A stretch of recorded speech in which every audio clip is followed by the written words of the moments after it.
12 ஆச்சா?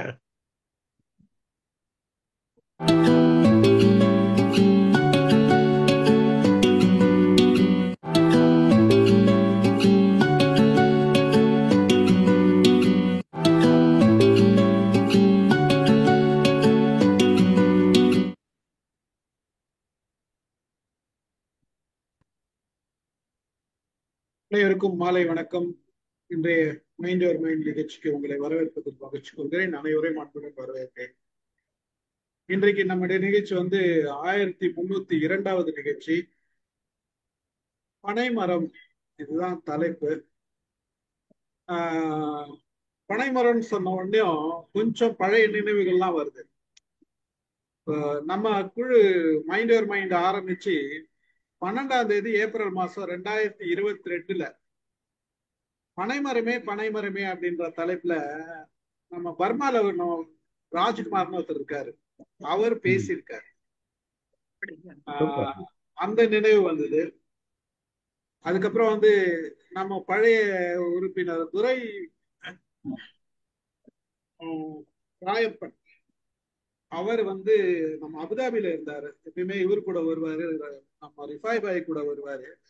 அவர் தொடர்ந்து வந்திருந்தாரு. அவர் இந்த பனைமரத்தோட சேவைகள் நிறைய பண்றாரு. அவங்க ஊர்ல திருக்கடை அந்த பக்கம் அந்த சைட்ல அவங்க நிறைய அந்த பனைமரத்துக்கு எப்படி வளர்க்கிறது, பனைமரத்துல அரசாங்கத்துல என்ன உதவி நடக்குது, அந்த பனைமரத்தை கட்டி காக்கணும், இது பாரம்பரிய மரம்ன்றதுனால நம்மளோட பண்பாட்டோட இணைஞ்சு இருக்கிறதுனால இதை விடக்கூடாது அப்படின்ற பல விஷயங்கள் பண்ணிட்டு இருக்காங்க.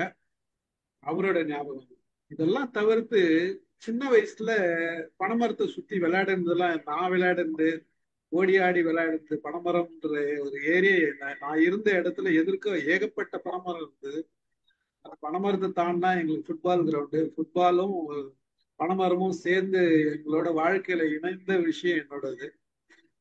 ஃபுட்பால் விளையாடினா பனைமரம், பனைமரம் விளையாடினா பனைமரம் சுத்தி விளையாடின காலங்கள் சின்ன வயசுல அப்படியே இருந்தது. அதெல்லாம் நினைவுக்கு வந்தது. பல விஷயங்கள் பனைமரத்தை பத்தி நம்ம பேசலாம். எல்லாருக்கும், எனக்கு மட்டுமா என்ன, எல்லாருக்குமே அந்த அனுபவம் இருந்திருக்கும், நிச்சயமா இருந்திருக்கும். அதுல ஒன்றும் சந்தேகம் இல்லை. ஏன்னா எங்க பார்த்தாலும் பனைமரம் இருந்த நேரம் காலங்கள் அப்ப. இப்ப அதனுடைய முக்கியத்துவத்தை இப்ப எத்தனை முறை வேணா பேசலாம், பேச வேண்டிய காலகட்டம் தான். அதனால பிரேம மேடம் பனைமரத்தை பத்தி பேசுறாங்கன்னு சொன்ன உடனே சரி மறுபடியும் அந்த டாபிக் எடுத்துக்குவோம் அப்படின்னு தோணுச்சு. பார்ப்போம் என்னெல்லாம் பிரேமா மேடம் தகவல் கொடுக்குறாங்க அப்படின்றது. மேடம் நீங்க ஆரம்பிக்கலாம். மைண்ட் யுவர் மைண்ட் இன்டர்நேஷனல் தளத்தை நிறுவி சிறப்பாக நடத்தி கொண்டிருக்கும் நிறுவனர் உள்ளிட்ட இந்த சபைக்கு என்னுடைய பேரன்பின் வணக்கத்தை தெரிவித்துக் கொள்கிறேன். இன்னைக்கு அவரு கவிக்கோ வரதராஜன் அவர்களும் துரை வசந்தராஜன் அவர்களும் இந்த குழுல பனைமரம்ன்ற தலைப்பை பார்த்த உடனே நானும் இணையறேன்னு இணைஞ்சிருக்காரு. பனைமரம் அப்படின்றது எவ்வளவு ஒரு முக்கியத்துவமான மரமாக இருந்திருந்தால் நமக்கு நம்முடைய தமிழகத்தின் அரசு சின்னம், மரத்துக்கான அரசு சின்னம் பறவை அப்படின்னா, ஒரு பறவை, நம்ம புறா மஞ்சள் நிற அந்த கழுத்து இருக்கிற அந்த மரகத புறா அப்படின்றது, பச்சை நிற கழுத்து இருக்கிற புறாவை அந்த மாதிரி அங்க இது பண்ணியிருக்காங்க. அதே மாதிரி ஒரு விலங்கு அப்படின்னா நம்மளுக்கு நீலகிரியில் உள்ள வரையாடு, இது நம்முடைய அரசு சின்னமாக தமிழ்நாடு அரசு அங்கீகரிச்சு வச்சிருக்கு. அந்த மாதிரி பனைமரத்தை ஏன் நம்ம பாதுகாக்கணும்னு ஒரு பெரிய மூமெண்ட் மாதிரி இப்ப எடுத்துட்டு போறாங்க அப்படின்றத சமீப காலமா இப்படி அரசாணை வெளியிட்டு இருக்கு, இப்படி எல்லாம் படிச்ச உடனே அது தொடர்பாக நிறைய விடயங்களை படிக்க ஒரு ஆர்வம் ஏற்பட்டதுனால பனைமரத்தை பற்றிய விவரங்கள் கொஞ்சம் சேகரிச்சேன். ஒரு விடுகதை: உச்சி சலசலக்கும், உடல் நீண்டு இருக்கும், உடல் கருத்து இருக்கும், நிமிர்ந்து பார்த்தால் கழுத்து வலிக்கும், அது என்ன அப்படின்னு அன்னைக்கு காலத்துல சின்ன பிள்ளைங்களை கேட்பாங்க. உச்சி சலசலக்கும்னா அந்த மேல இருக்கிற இலைகளுடைய சத்தம், உடல் நீண்டு இருக்கும்னா நிறைய பனைமரங்க பாத்தீங்கன்னா ரொம்ப உயரமா இருக்கும் பழைய காலத்துல எல்லாம். இப்ப நிறைய ரோடு அந்த மாதிரி விடயங்களுக்காக அகலப்படுத்துவதற்கு, சாலை அகலப்படுத்துவதற்கு அந்த மாதிரி எல்லாம் நிறைய மரங்கள் இப்ப இல்லாம போயிடுச்சு. நான் ஆற்றங்கரையோரம் எங்களுடைய நிலம் இருந்ததுனால நான் அந்த பனை மரங்கள் அவர் ஸ்டீஃபன் சார் சொன்ன மாதிரி நிறைய பார்த்து வளர்ந்திருக்கேன். அது உச்சி மாதிரி அப்படி உயர்ந்து பாக்குற மாதிரி தான் இருக்கும். இப்படிப்பட்ட பனை மரத்தை நம்முடைய அரசாங்கம் நம்முடைய சின்னமாக அதை வச்சிருக்கிறது அந்த வந்து அரசு சின்னமாக மரங்கள்ல அது வந்து அங்கீகரிக்கப்பட்டிருக்கு. அந்த பனை குடும்பத்தை சேர்ந்த பனை வகைகள்னு எடுத்துட்டா ஏறத்தாழ ஒரு 34 வகை பனைகள் இருக்குது. 34 வகை பனைகள் அப்படின்றத நம்ம லிஸ்ட் போட்டோம்னா இப்ப நம்மளுக்கு நேரம் இருக்காது மொத்தத்தையும் நம்ம வந்து பேசுறதுக்கு. அதுல முக்கியமாக ஆண் பனை, பெண் பனை, கூத்தப்பனை, தாளிப்பனை, குமுதிப்பனை, சாற்றுப்பனை, சீனப்பனை, பாக்குப்பனை, காந்தம் பனை, கதலிப்பனை அப்படின்னு நிறைய வகைகள் இருக்கு. நம்ம ஈச்சம்பழம்னு சொல்லுவோம் இல்லையா, அது பார்த்திருப்பாங்க, வில்லேஜ்ல வளர்ந்தவங்க பார்த்திருப்பாங்க. ஈச்சம்பழம் அந்த மரம் கூட பனை வகையை சேர்ந்த மரமாகத்தான் கருதப்படுகிறது. இந்த பனையில வந்து எந்த அளவுக்கு ஒவ்வொரு பனையும் நமக்கு வந்து உதவி செய்யுது அப்படின்றத பத்தி நிறைய அதுல இருந்து கிடைக்கிற பொருட்கள்லாம் நம்ம நிறைய பேர் உபயோகப்படுத்தியிருப்போம். ஆண் பனை வந்து அழகு பனை அப்படின்னும் அழைக்கிறாங்க. அதுல வந்து குறும்பை தோன்றது இல்ல, நுங்கு பனம்பழம் எல்லாம் அதுல கிடைக்காது. ஆனா பாலை சீவினா அந்த பாலையை நம்ம சீவினோம்னா நமக்கு பதநீர் கிடைக்கும். அதுல பெண் பனையில பதநீர் இறக்கலாம். ஆனா பதநீர் இறக்காமல் இருந்தாதான் நுங்கு, அந்த காய், பனங்காய், பனங்கிழங்கு இதெல்லாம் நமக்கு வந்து கிடைக்கும். நம்ம பதநீர் வேணும்னு சொல்லிட்டு பதநீர் இறக்கினோம்னா இதெல்லாம் கிடைக்காது. அதனால ஏதாவது இந்த கள்ளோ பதநீரோ இது வந்து நம்ம இறக்குறோம் அப்படின்னா மத்த மூணும் நம்மளுக்கு கிடைக்காது அப்படின்றது ஒரு செய்தி. நிலத்தடி நீரை சேமிக்கிறதுல என்ன இதனோட பங்கு அப்படின்னு பாத்தீங்கன்னா, இதனுடைய வேர் 100 அடி அகலத்துக்கு பாயும். அந்த அளவுக்கு அது பரப்ப வந்து ஆக்கிரமிச்சுக்கும். 30 அடி ஆழத்துக்கு இதனுடைய வேர்கள் வந்து போகும். அந்த வேரானது நீங்க கட் பண்ணி பார்த்தோம்னா உள்ள ஒரு பசை மாதிரி இருக்கும். அந்த பசைக்குள்ள பாத்தீங்கன்னா ஒரு நரம்பு மாதிரி இருக்கும். அந்த தண்ணி என்ன வருதோ அதை அப்படியே வந்து நிலத்துக்குள் செலுத்தும் ஒரு சக்தியானது இந்த பனைமரங்களுக்கு இருந்ததனால்தான் அப்பெல்லாம் ஏரி, குளம் இது மாதிரி எந்தெந்த இடத்துல நம்ம நீர்நிலைகள் இருக்கிறதோ அங்கெல்லாம் பனை மரங்களை நம்முடைய முன்னோர்கள் நட்டு வச்சிருந்தாங்க. நிலத்தடி நீரை சேமிக்கிறதுல இந்த பனையின் பங்கானது சொல்லவே முடியாது அந்த அளவுக்கு. அது மட்டுமா, மண் சரிவு ஏற்படாம வந்து அந்த இடத்துல வந்து மண்ணரிப்பை தடுக்கும் அந்த சக்தியும் இந்த பனைமரங்களுக்கு இருக்கு. எப்படி கஜா புயல் அடிச்சது, எல்லா மரமும் விழுந்துச்சு, பனை மரத்தை அசைக்க முடியல கஜா புயலால கூட, அது நின்றுது. இது வரலாறு நமக்கு. இதையெல்லாம் பார்த்த பிறகுதான் நம்முடைய நாட்டு தலைவர்களும் இந்த பனைமரம் அப்படின்னு சொன்னோம்னா எந்த அளவுக்கு சிறப்பானது அப்படின்றத வச்சு அவங்கவங்க கருத்து, காந்தில இருந்து அவங்க வந்து இத பத்தி பேசியிருக்காங்க. என்ன சொல்லியிருக்கார் காந்தி அப்படின்னு பார்க்கும்போது, பனைமரங்கள் வறுமையை போக்கும் மிகச்சிறந்த அருமருந்து. ஏன் வறுமையை போக்குது? அதனோட இலைய கூரையா வச்சுக்கலாம், அதனோட தண்டு நம்ம வந்து காம்பவுண்ட் வால் மாதிரி அதை போட்டு வச்சுக்கலாம், எதுவும் சின்ன சின்ன விலங்குகள்லாம் உள்ள வராம தடுத்துக்கலாம். ஓலைய வந்து வீட்டுக்கு மேல வந்து கூரையா வேஞ்சுக்கலாம், சாப்பிடுறதுக்கு நுங்கு கிடைக்குது, இந்த மாதிரி எல்லாம் வந்து கிடைக்குது. அந்த பனை பொருட்கள் நமக்கு வந்து விற்க முடியுது. மரம் ஏறி அந்த தொழில் செய்கிறவர்களுக்கு இது ஒரு வருமானம் ஈட்டும் ஒரு மரமாகவும் இருந்திருக்கிறது. இதுக்கு ஏதாவது செலவு இருக்கா? செலவு கிடையாது. அப்பெல்லாம் தானாவே வளர்ந்தது, தானாவே வாழ்ந்தது. விதை வேணா நட்டுருக்கலாம், அவ்வளவுதானே ஒழிய பெரிய செலவு கிடையாது. அதனால பனை மரங்கள் வறுமையை போக்கும் மிகச்சிறந்த அருமருந்து அப்படின்னு காந்தி சொல்றாரு. நம்முடைய மாண்புமிகு முதல்வர் பனை போல தமிழ்நாடு தலை நிமிரும் அப்படின்னு சொல்றாரு. ஏன்னா அந்த அளவுக்கு அது உயரமா உச்சத்துக்கு நிக்கிற மரம் அப்படின்றதுனால அதை சொல்றாரு. வறண்ட நிலப்பயிரான பனைமரம் சாகிறது என்றால் நாடு பாலைவனமாக மாறிக்கொண்டிருக்கிறது என்று புரிந்து கொள்ளுங்கள். நாடு பாலைவனமாக மாறிக்கொண்டிருக்கிறது என்று புரிந்து கொள்ளுங்கள்னு யார் சொல்றாங்க? இயற்கை விவசாய விஞ்ஞானி நம்மாழ்வார் வந்து அதை சொல்லியிருக்காரு. என்னைக்கு பனைமரங்கள் அழியுதோ நீர்வளம் குறையும், அந்த நாட்டுல வந்து நிச்சயமா பஞ்சம் ஏற்படும், பாலைவனமாகும் அப்படின்றது அவருடைய கருத்து. மாண்புமிகு பிரதமர் சிறிய தீவுகள், திட்டுகளில் பனை மரங்களை நடுவதால் அவை கடலில் மூழ்காமல் புயல், சூறாவளியை தாங்கி நின்று நிலத்தையும் பாதுகாக்கின்றன அப்படின்றத நம்முடைய மாண்புமிகு பிரதமரும் சொல்லி, அதனால வந்து பனை மரங்களை தீவுகளெல்லாம் வந்து நடுங்க, நமக்கு வந்து அது ஒரு உறுதியான ஒரு மண்வளத்தை கொடுக்கும் அப்படின்றத சொல்றார். இப்படியாக இந்த பனைமரங்கள் எல்லாம் வந்து இயற்கையாவே வளர்ந்துகிட்டு இருந்தது. ஏன் வந்து போச்சுது அப்படின்றதுக்கெல்லாம் நிறைய காரணங்கள் இருக்குது. புறக்கணிக்கப்பட்ட நிலத்துல கூட உயிரோட்டமா வளர்ந்து பயன் தந்து பேரழிவுகளை எல்லாம் எதிர்த்து நின்று நீண்ட கால நிலைத்திருந்து பயன் தந்தது. ஆனா இன்னைக்கு வந்து என்னாச்சு? அது இறந்தாலும் பயன் தருது. ஆற்றோரம், குளத்தோரம், ஏரியோரம் இதெல்லாம் வளர்க்கப்பட்டால் வெள்ளம் ஊருக்கு வராமல் தடுக்கும். ஒரு இடி தாங்கி மாதிரி ஊருக்கு வெளியில இருந்ததுன்னா அந்த பனை மரங்கள் உள்ள இடியும் வராம பாதுகாக்குது அப்படின்னு சொல்றாங்க. இதை ட்ரீ ஆஃப் லைஃப், உயிர் விருட்சம் அப்படின்னு சிறப்பிச்சு கூறுறாங்க. அந்த வேர்ல இருந்து அந்த தண்ணி அப்படி போய் நமக்கு வந்து அந்த அளவுக்கு நீராதாரத்தை கொடுக்கறதுனால ட்ரீ ஆஃப் லைஃப் அப்படின்னு சொல்றாங்க.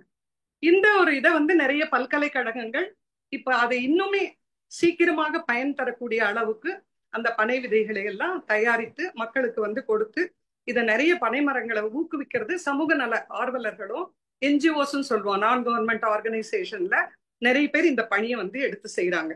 இதுல இருந்து கிடைக்கிற பதநீர் பாத்தீங்கன்னா சுண்ணாம்பு சத்து, எலும்புக்கு உறுதி, இந்த மாதிரி வந்து நிறைய பயன்களை கொடுக்குது.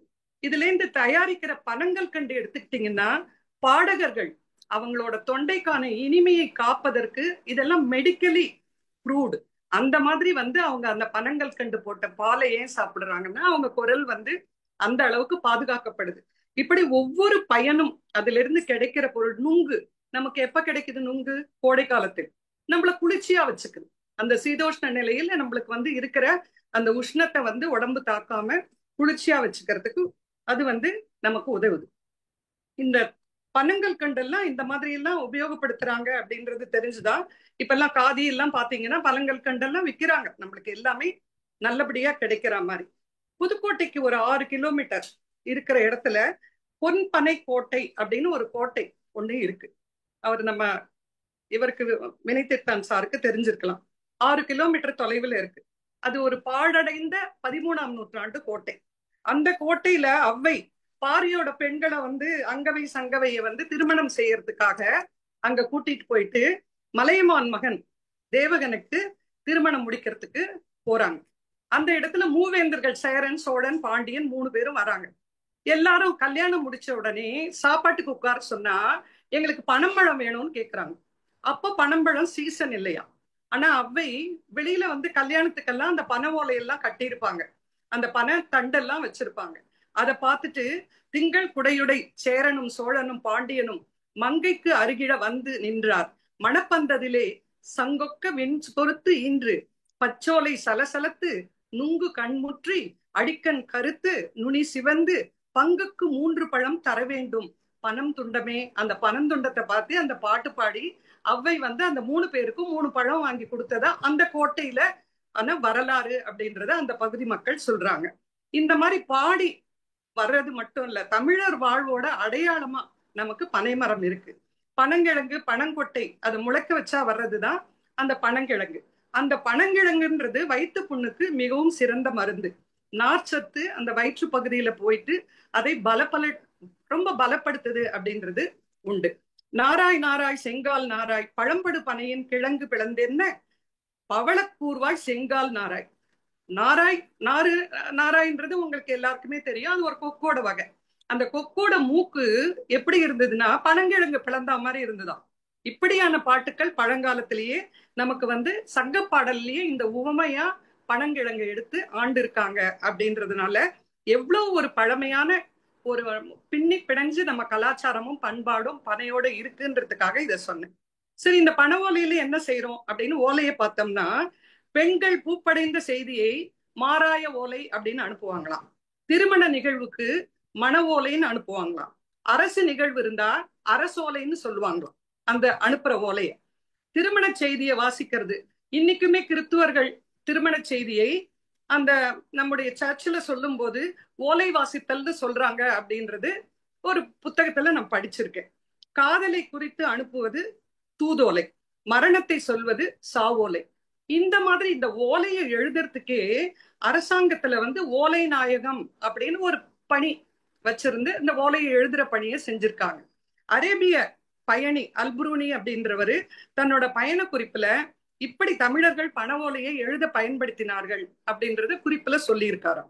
இந்த பனை ஓலையை எப்படி நம்ம எழுத்துக்கு தயார் செய்யறோம் எழுதுறதுக்கு, அது ஒரு பெரிய ப்ராசஸ்.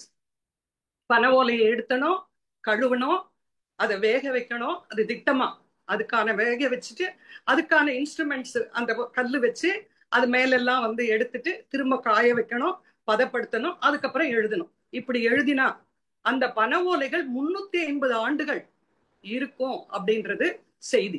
இந்த மாதிரி வந்து ஒரு பனை ஓலை தயாரிப்புக்கே இந்த அளவுக்கு ஒரு ப்ராசஸ் எல்லாம் தெரிஞ்ச ஒரு நாகரிகமான மக்கள் நம்ம எதுல இருந்து எடுத்திருக்கிறோம் இன்னைக்கு? எல்லா சங்க இலக்கியமும் பனை ஓலையில இருந்து தான் எடுத்துக்கிட்டு இருக்கோம். இதெல்லாம் நமக்கு கிடைச்சதுன்னா அந்த படி எடுக்கிற வேலை அடுத்தவங்களுக்கு இந்த 350 வருஷத்துக்குள்ள இது பாழாகிறதுக்குள்ள அது படி எடுத்திருக்காங்க. இப்படி எல்லாம் நமக்கு கிடைச்சிருக்குது. பனைத்தொழில் மக்கள் அபாய காலங்களில் விலை மதிப்பு மிக்க பொருட்களை எல்லாம் அது மேல எடுத்துட்டு போய் வச்சிருவாங்களாம். இவங்க எங்கேயாவது வெளியே போறாங்க, திருடங்கிடம் பயம் அப்படின்னா அதையெல்லாம் எடுத்துட்டு போய் மேல வச்சிருவாங்களாம். பனை மரத்துக்கு மேல வச்சிருவாங்க பாதுகாப்பா. அது எல்லாரும் ஏற முடியாது. அந்த பனை தொழில் தெரிஞ்சவங்க மட்டும்தான் அது மாதிரி ஏற முடியும். அந்த மாதிரி வச்சிருவாங்க, பாதுகாத்துக்குவாங்க அப்படின்னு சொல்றாங்க. இந்த பனை வந்து நமக்கு வந்து தொழில் மக்களுக்கு இந்த மாதிரி எல்லாம் உதவி செய்யறது மட்டும் இல்லாம அனைத்து பாகங்களும் உதவி செய்யறது மட்டும் இல்லாம இலக்கியத்துல இதை எப்படி பயன்படுத்தினாங்க அப்படின்னு பார்க்கும்போது நமக்கு கண்ணதாசன் பாட்டு தெரியும். பனை மரம், தென்னை மரம், வாழை மரம், மக்கள் பழகும் பழக்கத்துக்கு 3 மரம்னு ஒரு குலவிளக்குல ஒரு சினிமா பாட்டு எழுதியிருப்பாரு. இந்த பாட்டு போலவே நமக்கு வந்து பாடல் ஏற்கனவே வந்து இருந்திருக்கு. அந்த பாடல்ல வந்து பெண்ணைன்னு சொன்னாலும் அந்த பெண்ணை அப்படின்றது வந்து நமக்கு வந்து பாடல் வந்து அது பனையை தான் குறிக்குது அப்படின்னு சொல்லிட்டு சொல்றாங்க. கடையார் நட்பில் கமுக அணையார் ஏனை இடையாயர் தெங்கின் அணையார் தலையாய எண்ணரும் பெண்ணை போன்றிட்ட நான்றிட்டதே தொன்மை உடையார் தொடர்பு. எப்படி வந்து கடைசியா நட்பு அப்படின்றவங்க ரொம்ப பார்த்து பார்த்து செஞ்சுக்கிட்டே இருந்தாதான் பாக்கு மரம் காய்க்கும். அப்பப்ப இடையிடையே செஞ்சுட்டு இருந்தாதான் தென்னை மரம் நமக்கு வந்து இளநீரை கொடுக்கும். ஆனா நம்ம எதுவுமே செய்யலைன்னாலும் பெண்ணை போன்றிட்ட நான்றிட்டு எதுவுமே நம்ம செய்யலைன்னாலும் நமக்கு நல்ல நண்பர்கள் நமக்கு உதவி செய்வாங்க அப்படின்றத நாலடியார் வந்து அப்பவே சொல்லியிருக்கு. இந்த பெண்ணை அப்படின்றது எப்படி அப்படின்றத வந்து திவாகரம் நிகண்டு அப்படின்றது அந்த நமக்கு வந்து அறிஞர் பொருள் மாதிரி கொடுக்கிற ஒரு இது. அதுல பெண்ணை, தாளம், புல் தாளி, போந்தை அப்படின்றதெல்லாம் நாமம் பனையின் பெயரே, இதெல்லாம் பனையோட மத்த பெயர் தான் அப்படின்றத சொல்லுது. தோடே மடலே ஓலை என்றா ஏடே இதழே பாலை என்றா ஈர்க்கிய குலையே நேர்ந்தன சிறவும் பிறவும் புல்லோடு வருமென செப்பினர் புலவர். இது தொல்காப்பியர் சொல்றார். யோசிச்சு பாருங்க, தொல்காப்பியர் அந்த பனைய பத்தி பேசுற அளவுக்கு அவ்வளவு பழமையான நம்ம இலக்கியங்கள்ல பனையோட சிறப்பால இது நம்ம வந்து பயன்படுத்திக்கிட்டு வந்திருக்கோம். இப்படியான சிறப்புடைய இந்த இதை வந்து ஆலத்தூர் கிழார் புறநானூற்றுல வந்து சோழன் நலங்கிள்ளியோட படை அந்த எண்ணிக்கையை சொல்ல வரும்போது அதுக்கு பனைமரத்தை வந்து ஒரு உதாரணமா காமிக்கிறார். அவனோட படை எப்படி இருந்துதான், தலையோர் நுங்கின் தீஞ்சோறு மிசைய. தலையோர் முன்னால இருக்கிற தளபதி அரசர் எல்லாம் போகும்போது நுங்கு கிடைச்சுதான். இடையோர் அதுக்கு அடுத்த லெவல்ல வரவங்க இடையோர் பழத்தின் பைங்கனி மாந்த, அவங்களுக்கு வரும்போது பழம் கிடைச்சுதான். கடையோர் விடுவாய் பிரிசிர் ஒரு சுடு கிழங்கு நுகர.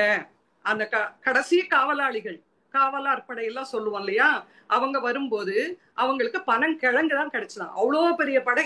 ஒரு மரம் காயாகி பழமாகி அது வந்து நமக்கு வந்து கிழங்கு கிடைக்கிற வரைக்கும் அந்த படை அவ்வளோ பெரிய நீண்ட படையானது. நலங்கிள்ளி, சோழன் நலங்கிள்ளி வச்சிருந்தான் அப்படின்ற பாடல்ல இவ்வளவு சிறப்பாக நுங்கு, பழம், கிழங்கு அப்படிலாம் பாடப்பட்டிருக்கு. கண்ணதாசன் குலவிளக்கு அந்த பாட்டுல நம்ம ஏற்கனவே சொன்ன மாதிரி பி சுசிலாமா பாடுவாங்க. பனை மரம், தென்னை மரம், வாழை மரம், மக்கள் பழகும் பழக்கத்துக்கு 3 மரம். பனை மரத்துக்கு ஒரு தரம் தண்ணி பாய்ச்சி விட்டால் போதும், அது தனை வளர்த்து தலையில் நுங்கினை தந்து விளையாகும். தென்னை மரத்துக்கு தினசரி கொஞ்சம் தீர்த்தம் விட வேண்டும், அந்த தீர்த்தம் இளநீரை சேர்ந்து கொண்டு வரும், காத்திருக்க வேணும். வாழை மரத்துக்கு அடிக்கடி தண்ணீர் வார்த்த பின்னாலடியோ, அது பூவை பழத்தை இலையை கொடுப்பது போட்ட கடனடியோ. நம்ம போட்டாதான், கடனை போட்டாதான் நம்மளுக்கு திரும்ப கிடைக்கும் வாழை மரத்துல அப்படின்றத ரொம்ப அழகா அந்த பாட்டுல மக்களிலே பனை, தென்னை, வாழை என 3 வகைகள் உண்டு. அவர் நன்றியிலும் செய்யும் நன்மையிலும் இந்த 3 விதங்கள் உண்டு. நல்ல உறவுகள் என்றோ செய்ததை ஞாபகம் வைத்திருக்கும், அது நல்லதை செய்திட நேரத்திலே வாசலில் காத்திருக்கும், அது வாசலில் காத்திருக்கும். அது என்ன மரம் அப்படின்னு கேட்பாங்க அந்த பிள்ளைங்க, அது பனை மரம்னு சொல்லுங்க. அடுத்தது சின்ன உறவுகள் கொடுக்கும் கையை தினம் எதிர்பார்க்கும், நாம் செய்து செய்து அழுத்த பின்னே அது நன்மை காக்கும், அது என்ன மரம்? அது தென்னை மரம். தீய உறவுகள் என்ன கொடுத்தாலும் திருப்தி கொள்ளுவதில்லை, நாம் திரும்ப திரும்ப அள்ளி கொடுத்தால் கைவிடுவதில்லை, அது என்ன மரம் அப்படின்னா வாழை மரம். அப்ப நீங்க எந்த மரம் அப்படின்னா நாங்க பனை மரம்னு அந்த குழந்தைங்க அந்த பாட்டு முடிக்கும். இப்படியான பாட்டுல இருந்து கண்ணதாசன் வந்து இன்னைக்கு, ஏன்னா அங்க வந்து நமக்கு வந்து நிறைய கமுகு அப்படின்ற மரம் தமிழ்நாடு முழுக்க கிடையாது. ஆனா வாழை மரம் எல்லாருக்குமே தெரியும். இந்த பாட்டை அவ்வளவு அழகா மனிதர்களுடைய குணத்தை சொல்றதுக்கு, நட்பின் குணத்தை சொல்றதுக்கு எடுத்து உபயோகப்படுத்தியிருக்காரு. இந்த மாதிரி எல்லாம் வந்து ஒரு பாட்டு அப்படின்றது வந்து நமக்கு சொல்றதுக்கு மட்டும் இல்லாம சட்டத்துல இது எப்படி இருக்கு. பயன்மரம் அப்படின்னு சொல்லிட்டு நம்ம கேள்விப்பட்டிருப்போம். நம்மளோட திருவள்ளுவரும் சொல்வார், பயன்மரம் உள்ளூர் பழுத்தற்றால் செல்வம் நயனுடையான் கண் படின். நயனுடையான் கண் படின். நல்லவங்களோட கையில வந்து பணம் இருந்ததுன்னா பயன்மரம் ஊருக்கு நடுவுல பழுத்தா மாதிரின்னு. இந்த பயன்மரத்துக்கு சோழர் கால கல்வெட்டு ஒரு செப்பேடு இருக்கு. மாவும் பலாவும் கழுகும் பனையும் கொடியும் உள்ளிட்ட பல்லுருவில் பயன்மரம் இடுவும் நடவும் பெறுவதாகும். சோ இந்த பயன்மரத்திலையும் நமக்கு பனைமரத்தை கொண்டு வந்து செப்பேடே நமக்கு வந்து சோழர் காலத்துது கிடைச்சிருக்கு. பாண்டவர்கள் அஞ்சாத வாசத்துல இருக்கும்போது இந்த பனம்பழத்தை உண்டுதான் வாழ்ந்தாங்க அப்படின்ற ஒரு குறிப்பு ஒண்ணு இருக்கு. பீமன் பல்ராமன் இந்த மாதிரி அந்த கதாபாத்திரங்கள் நமக்கு தெரியும் மகாபாரத கதாபாத்திரத்துல.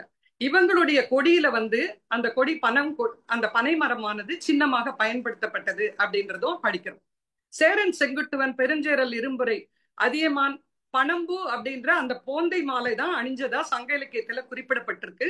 அந்த போர்மேகம் சூழும் போது இந்த போந்தை மாலை, இந்த பனம்பூவோட மாலையை போட்டுட்டா அது வீரத்துக்கு ஒரு அடையாளமாக பயன்பட்டிருக்கு அப்படின்னு சொல்றாங்க. கற்றவர் கல்லாதவர்களை வந்து ஒரு காட்சிப்படுத்துறாங்க. எப்படி அப்படின்னு சொல்லும் போது, பச்சோலை, பச்சை ஓலை ஏதாவது ஓசை எழுப்புமா? எழுப்பாது. அதே காஞ்ச ஓலை சலசலக்கும். இத சொல்லி கற்றறிந்த நாவினர் சொல்லாம் தம் சோர்வஞ்சி மற்றையா ஆவர் பகர்வர் பனையின் மேல் வற்றில் வற்றிய இலை வற்றிய ஓலை சலசலக்கும் என்னான்றும் பச்சோலைக்கு இல்லை ஒலி. பச்சையா அந்த மாதிரி இருக்கிற நல்ல கற்றறிந்த சான்றோர் அந்த மாதிரி எல்லாம் ரொம்ப வந்து அந்த காமிச்சுக்கிட்டு எல்லார்கிட்டையும் வந்து பெருமைப்படுத்திக்க மாட்டாங்க, கர்வப்பட மாட்டாங்க. ஆனா இந்த ஓலை காஞ்ச ஓலைன்றது இப்படி சலசலக்கும் அப்படின்றது அவ்வளவு அழகா சொல்றாங்க. இந்த ஓலைகளுடைய முக்கியத்துவத்தை எல்லாம் அறிந்து 2023 கேரளாவில ஓலை சுவடிகளுக்காக, ஓலை கையெழுத்து பிரதிகளுக்காக ஒரு உலகிலேயே முதல் அருங்காட்சியகம் ஆரம்பிச்சு இதுல ஓலைச்சுவடிகள், பழமையான அரிய பனை ஓலைச்சுவடிகள் கையெழுத்து பிரதிகளை எல்லாம் காட்சிப்படுத்தி இருக்காங்க. இது வந்து நம்ம பார்க்க வேண்டியதுன்னு நினைக்கிறேன். அந்த அளவுக்கு வந்து வேற எங்கேயும் இல்ல. கேரளாவில 2023 இந்த ஓலை சுவடிகளை வந்து காட்சிப்படுத்தி இருக்காங்க, கையெழுத்து பிரதிகளை அப்படின்னு சொல்றாங்க. மேற்கு வங்க கவிஞர் ரவீந்திரநாத் தாகூர் அவருடைய சகஜ்பத் அப்படின்ற ஒரு புத்தகத்துல tall tree standing on a single log single leg அப்படின்ற பொருள்படும்படியா குழந்தைகளுக்கு பாட்டு வந்து எழுதியிருக்காரு அப்படின்றது. பனை ஏறுதல்ல நிறைய கருவிகள்லாம் பயன்படுது. அது அந்த அளவுக்கு அந்த கருவிகள்லாம் வச்சு அந்த பனையில ஏறுற மக்கள் எல்லாம் இன்னைக்கு பாதிக்கப்பட்டதுனாலதான் இந்த பனைமரத்தை வந்து யாரும் அந்த அளவுக்கு பாதுகாக்காம விட்டுட்டாங்க அப்படின்னு சொல்லிட்டு நினைக்கிறாங்க. Tamil Nadu palm products development board அப்படின்னு ஒரு போர்டை 1995 ஏற்படுத்தி அதுல வந்து தொடக்க பனை சங்கம், கூட்டுறவு சங்கங்களை எல்லாம் ஏற்படுத்தி அவங்களை இந்த பனை பொருட்களை எல்லாம் தயார் பண்ண சொல்லி அந்த பனையோலை தமிழ் எந்த அளவுக்கு தமிழ் நாகரிகத்துக்கும் கலாச்சாரத்துக்கும் இலக்கியத்திலையும் முக்கிய பங்கு வகிக்கிறதுனால இதை மாநில மரமா அறிவிச்சது மட்டும் இல்லாம இந்த தொழிலை ஊக்கப்படுத்துறதுக்கு என்னெல்லாம் செய்ய முடியும், வேல்யூ அடிஷன் ப்ராடக்ட்ஸ், இதுல என்னென்ன பொருட்களை வந்து இன்னைக்கு கை விசிறி நம்ம பார்க்கிறோம், பனை ஓலையில செஞ்ச விசிறி, பனை கூடை பார்க்கிறோம், ஹேண்ட்பேக் மாதிரி பார்க்கிறோம், இப்படி என்னென்ன பொருட்கள் எல்லாம் இந்த பனையில செய்ய முடியுமோ அந்த அதையெல்லாம் வந்து ட்ரைனிங் மாதிரி கொடுத்தெல்லாம் இந்த போர்டு வந்து நிறைய வந்து அவங்கள வந்து ஆதரிக்குது. பெண்கள் நிறைய பேர் இதுல இருக்காங்க. ராணிப்பேட்டை மாவட்டத்துல 2022-23 52 லட்சம் பனை மரங்களை வந்து ஒரே நாள்ல நட்டு உலக சாதனை படிச்சாங்க. 288 கிராமங்களில் 880 இடங்களில் இத வந்து பண்ணாங்க. ஏன்னா இது வந்து நமக்கு முக்கியமா நமக்கு தேவையானது, நம்ம இதை பாதுகாக்கணும் அப்படின்றதுக்காகவே இதை வந்து செஞ்சுட்டு இருக்காங்க. நம்ம திருவள்ளுவர் பாத்தீங்கன்னா அறத்துப்பால்ல திணைத்துணை நன்றி செய்யணும், பனைத்துணையா கொள்வர் பயன் தெரிவார் அப்படின்னு சொல்றாரு. பொருட்பால் எடுத்துக்கிட்டோம்னா திணைத்துணையாய் குற்றம் வரினும் பனைத்துணையா கொள்வர் பழி நாணுவார் அப்படின்னு பொருட்பால்ல சொல்றாரு. இன்பத்து பால் எடுத்துக்கிட்டோம்னா திணைத்துணையும் ஊடாமை வேண்டும், பனைத்துணையாய் காமம் நிறைய வரின். திணைத்துணையும் ஊடாமை வேண்டும், பனைத்துணையாம் காமம் நிறைய வரின். இப்படி ஒவ்வொரு அதிகாரத்திலையும் ஒவ்வொரு இதுலயும் நமக்கு வந்து ஒவ்வொரு பாடலையும் இதை வந்து சொல்லியிருக்காரு. நாட்டுப்புற பாடல் ஒரு பாட்டு, அந்த பாட்டுல பாத்தீங்கன்னா, நெட்டே நெட்டே பனைமரமே நீ வளர்ந்த காரணமேன், நாட்டோரே கேளுங்கோ கட்ட கவுராவேன், கண்ணு கட்ட தும்பாவேன், வெட்ட விறகாவேன், வேலி கட்ட தும்பாவேன், களைச்சு வந்த மக்களுக்கு கள்ளு தண்ணி நானாவேன், தெவச்சி வந்த மக்களுக்கு தெளிவு தண்ணி நானாவேன், வாசலுக்கு எழுத்தோலே நானாவேன், கல்யாண வாசலுக்கு கணக்கோலை நானாவேன். இப்படி வந்து நாட்டுப்புற பாட்டும் இந்த மரத்துடைய முக்கியத்துவத்தை வந்து எப்படியெல்லாம் இது என்னென்னலாம் பயனு கொடுக்குது, கயிறு எல்லாம் திரிச்சு இது மாடு கட்டுறதுக்கு யூஸ் பண்ணலாம், இப்படி எல்லாம் என்னென்னலாம் கண்ணுக்குட்டி கட்டுறதுக்காகவே அந்த இடத்துல எப்படி நான் வந்து கல்யாண வீட்டுல அலங்கார பொருள் இன்னைக்குமே பனை ஓலையில நம்ம தொங்க விடுறோம் தோரணம்லாம், இப்படி எல்லாம் நான் ஆவேன் அப்படின்னு சொல்றாங்க. இது மட்டும் இல்லாம திருப்பனந்தாள், திருப்பனங்காடு, திருப்பனையூர், திருமழப்பாடி, திருக்குரங்குப்படி இப்படின்ற ஊர்கள்ல நம்ம பக்கத்துல இருக்கிற திருவத்திபுரம், செய்யாறு, இந்த ஊர்ல இருக்கிற கோவில்களையும் ஸ்தலமரம் செக்ரட்டரின்னு சொல்லுவோம் அத, அந்த மாதிரி ஸ்தலமரமாக பனைமரமானது இருக்கிறது. இந்த பனைமரம் ஆண் மரமாக இருந்ததனால் திருவத்திபுரம் அப்படி திருவத்தூர்னு சொல்லுவாங்க, திருவத்திபுரம் சொல்லுவாங்க, செய்யாறு அப்படின்றது நம்ம கலோக்கியலா சொல்றோம். அந்த ஊரில் இருக்கிற வேதபுரீஸ்வரர் கோவில்ல திருஞான சம்பந்தர் வந்து ஆண் மரத்தை, ஆண் பனைமரத்தை பெண் பனைமரமாக மாற்றினார் அப்படின்றது அந்த கோவில்ல இருக்கிற வரலாறு. குறும்பை ஆண் பனை ஈன்குலை ஓத்தூர் அரும்பு கொன்றை அடிகளை பெரும்புலியுள் ஞான சம்பந்தன் சொல் விரும்புவார் வினை வீடே அப்படின்னு சொல்லிட்டு அந்த இடத்துல மாத்தினாரு அப்படின்னு. அழகர் மலையில ஒரு கல்வெட்டு கிமு 1 நூற்றாண்டு கிடைச்சிருக்கு. பானித வணிகன் நெடுமலன் அப்படின்னு சொல்றாங்க. பானிதம் அப்படின்னா பதநீரை காய்ச்சி அது ஒரு பாகு மாதிரி எடுத்து விற்கிறது, இதையும் வந்து செஞ்சிருக்காங்க அப்படின்னு சொல்லிட்டு சொல்றாங்க. இந்த மாதிரி வந்து ஒவ்வொரு பொருள்லையும் இந்த மாதிரி எல்லாம் ஒரு நல்ல உறவுகள், நல்ல இதுக்கு ஒரு எடுத்துக்காட்டா பயன்பட்டது மட்டும் இல்லாம இது இந்த அளவுக்கு ஒரு சின்ன பொருள் கூட அதுல வந்து வீண் கிடையாது. இருந்தாலும் பனை வந்து பயன்படுது, இருந்தாலும் பயன்படுதுன்றதுனாலதான் நம்ம நாட்டுல நம்முடைய தமிழக அரசு இதை நம்முடைய அரசின் மரமாக வச்சிருக்காங்க. இந்த தொல்காப்பியர் மரபிலே இந்த புல் அப்படின்னு சொன்னா இந்த மரம் அப்படின்னு சொல்லிட்டு சொல்றோம் அப்படின்றத, இது எல்லாம் பழைய காலத்துல என்னென்ன பெயர்கள் இருந்ததுன்றதுக்கும் ஒரு பெரிய லிஸ்ட் இருக்கு. மதுரையில இப்ப சுற்றுச்சூழல் பாதுகாப்பு இயக்கம் ஒண்ணு நடந்திருக்கு. தென் தமிழர் வேளாண்மை கல்லூரியில ஒரு பேராசிரியர் வந்து சிவகங்கையில இருந்து வந்திருக்காரு, விக்னேஷ் அப்படின்றவர். அவர் வந்து பேசியிருக்காரு. சுரபாலர் அப்படின்ற ஒரு ரிஷி 1500 வருஷத்துக்கு முன்னால விருட்ச ஆயுர்வேத நூல் அப்படின்னு ஒண்ணு எழுதியிருக்காரு. இந்த விருட்ச ஆயுர்வேத நூலை வந்து ஆங்கிலத்துல தமிழ்ல மொழிபெயர்ச்சிருக்காங்க. தமிழில் மொழிபெயர்ச்சியுள்ள காந்தி கிராமத்தை சார்ந்த RS நாராயணன் அப்படின்றவர், அவர் வந்து மரங்களே வாழ்வின் சொர்க்கம் அப்படின்னு ஒரு பாட்டு வந்து அதுல இருக்கிறத வந்து தமிழ் படுத்தி இருக்காரு. அது என்ன சொல்லுதுன்னா, 10 கிணறுகள் ஒரு குளத்துக்கு சமம், 10 குளங்கள் ஒரு ஏரிக்கு சமம், 10 ஏரிகள் ஒரு புத்திரனுக்கு சமம், 10 புத்திரர்கள் ஒரு மரத்துக்கு சமம் அப்படின்னு அதுல எழுதியிருக்கு. அந்த அளவுக்கு வந்து இந்த மரங்களுக்கான பயன்பாடு இருக்கு. இது பனை மரம் வந்து அந்த ஒரு புல்லினத்தை சேர்ந்த தாவரமாக இருக்கிறதுனாலையும் கற்பக விருட்சம் அப்படின்னு இதனுடைய பயனுக்காக அழைக்கப்படுது. இந்த மரமானது தொல்காப்பியம், சிலப்பதிகாரம், திருக்குறள், நாலடியார் எல்லாத்துலயுமே இந்த பனை மரமானது பாடல்கள்ல குறிப்பிடப்பட்டிருக்கு அப்படின்றதையும் சொல்றாங்க. இந்த பனை மரத்தை வந்து பயனுள்ளதா இருக்கிறது என்னென்னலாம் பயன், பனம்பழம், நுங்கு, பதநீர், இது வந்து உடலுக்கு கோடையில் குளிர்ச்சி கொடுக்கும்.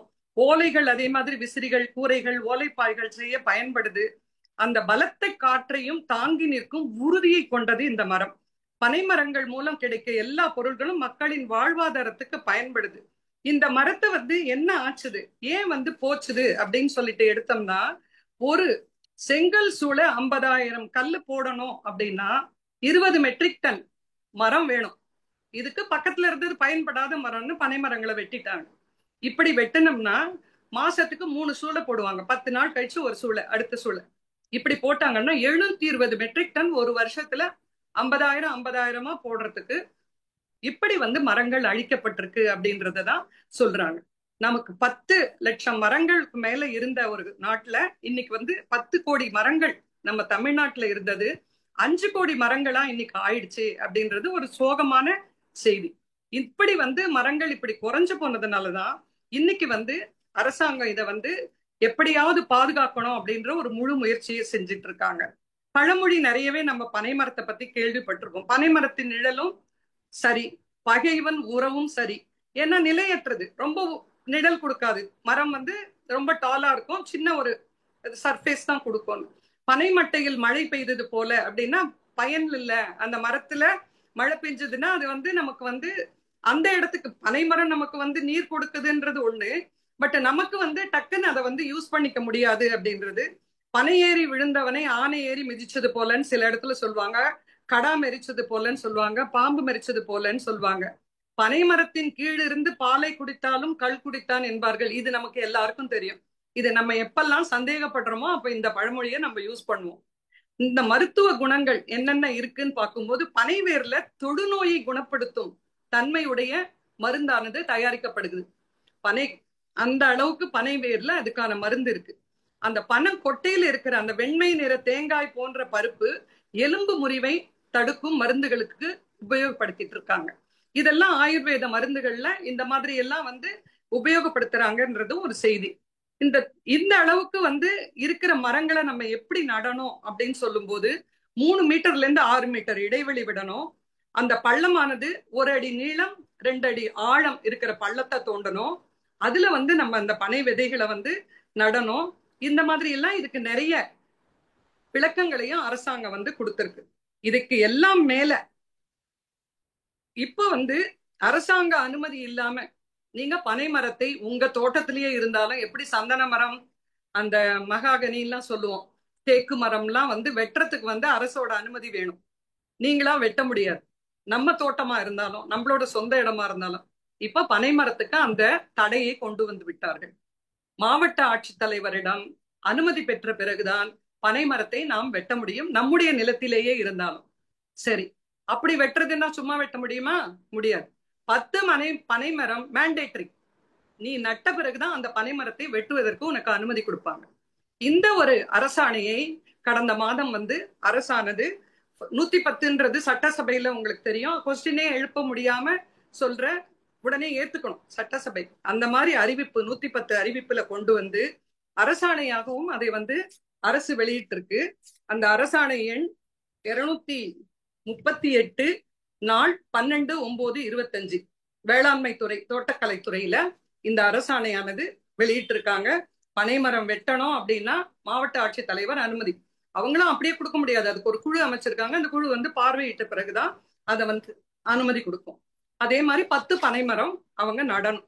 இப்படியான ஒரு ஆணையையும் பிரிச்சிருக்காங்க. இன்னைக்கு வந்து இந்த உழவர் பாதுகாப்பு செய்யற ஒரு திட்டத்துல வந்து நிறைய சமூக ஆர்வலர்கள் இறங்கி இதுக்கான பணியை வந்து ரொம்ப நல்லா செஞ்சுக்கிட்டு இருக்காங்க. அந்த ஆர்வலர்களுடைய சீரிய பணியை முன்னெடுத்து நற்பணி இவங்க செய்யறதுனால நல்ல நிலைமைக்கு தமிழ்நாட்டுல வந்து கூடிய சீக்கிரம் பனைமரங்கள் நமக்கு நிறைய வந்து நட்டு இருக்கிறதையும், அதனால் மக்களும் நம்ம பொதுவாக அந்த பயனை பெறுவதற்கான அந்த ஒரு நிலைமையும் சீக்கிரம் அடைவோம் அப்படின்னு நினைக்கிறேன்.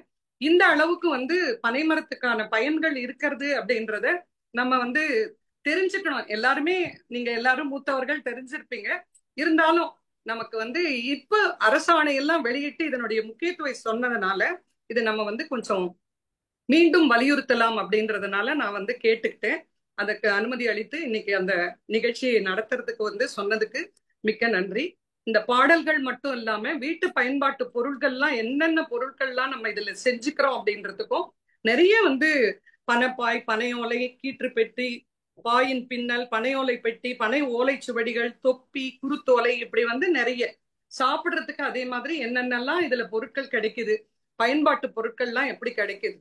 அதே மாதிரி பதநீர்ல நமக்கு என்னென்ன சக்தி எல்லாம் இருக்குது. பதநீர் அப்படின்னு சொன்னா 100 மில்லி பதநீரில் என்ன சக்தி? மொத்த சர்க்கரை 15 கிராம், பொட்டாசியம், இரும்பு சத்து, பாஸ்பரஸ், மொத்த புரதம், அஸ்காபிக் அமிலம், விட்டமின்கள், டயமின், ரிபோஃப்ளோவின், பேண்டோதெனிக் அமிலம், niacin, biotin, folic acid, inositol, choline, vitamin C, இப்படியான பொருட்கள்லாம் நமக்கு இருக்கு.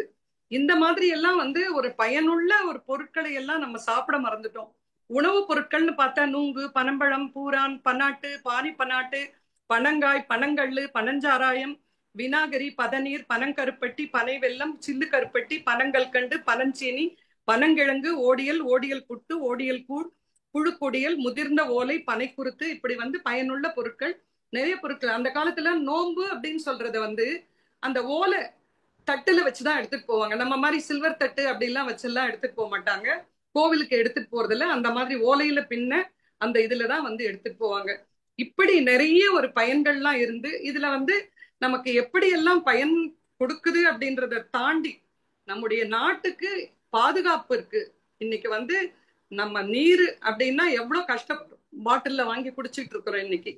அந்த மாதிரி ஒரு நிலைமை போக இன்னைக்கு காத்தையும் நம்ம வந்து பாட்டில்ல வாங்கி சுவாசிக்கிற காலம் வந்துருமோ அப்படின்னும் போது இது சுகாதாரத்துக்கு மட்டும் இல்லாம நமக்கு என்வாயன்மெண்ட் சைட்ல சுற்றுச்சூழலை மேம்படுத்தவும், நமக்கு டிசாஸ்டர் மேனேஜ்மெண்டா வர்ற வெள்ளம் இதையெல்லாம் தடுப்பதற்கும், நீராதாரத்தை மேம்படுத்துவதற்கும் அனைவரும் நாமும் பனைமரம் இயன்ற இடங்களில் நட வேண்டும் என்ற கோரிக்கையை வைத்து என்னுடைய உரையை முடித்துக் கொள்கிறேன். இவ்வளவு நேரம் பொறுமையாக கேட்டதற்கு மிக்க நன்றி.